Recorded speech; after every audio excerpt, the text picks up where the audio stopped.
Cool. All right. So here we go.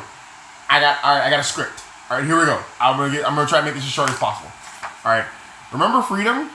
I know it sounds like an antiquated term for starry-eyed patriots, but think about it. What does it mean to be free in America? Well, to me, it means not only having the personal freedom to do what you choose, but also having the willingness to bear the personal responsibility of your decision. Whether you like it or not, all of your actions have consequences. The reason why it sometimes feels like society is crushing you under the weight of blindingly obvious rules and restrictions is because well-intentioned people are constantly trying to insulate you from your consequences, which is a noble cause. I mean, don't get me wrong. However, the consequences do not evaporate when you relinquish them. They have to be borne by somebody.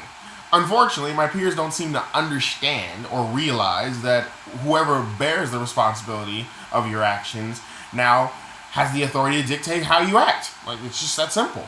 Take smoking laws. This is a beautiful example. I recently read an article in my school magazine, Logo, for those who want to look it up, that a student lamented not being born 3 years later so that they would be subject to the new smoking laws preventing anyone under the age of 21 from buying cigarettes. So basically they're 21 now and they're wishing that they were currently 18 so that they wouldn't have to buy cigarettes. It's weird. Let me find my place again.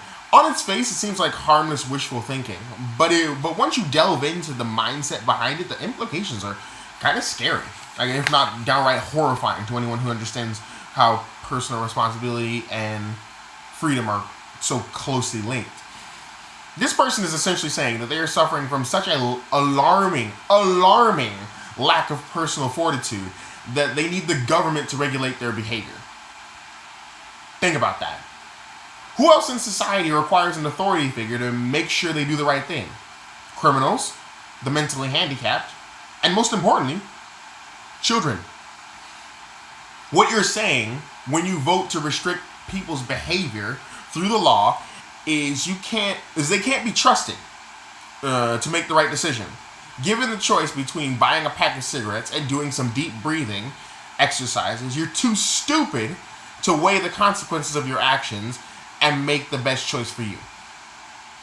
If you're old enough to drive, buy a gun, enter into contracts, and choose the school, which is not a cheap undertaking, mind you. If you choose the school you want to go to, well, then you're old enough to enjoy a pack of cigarettes every now and again.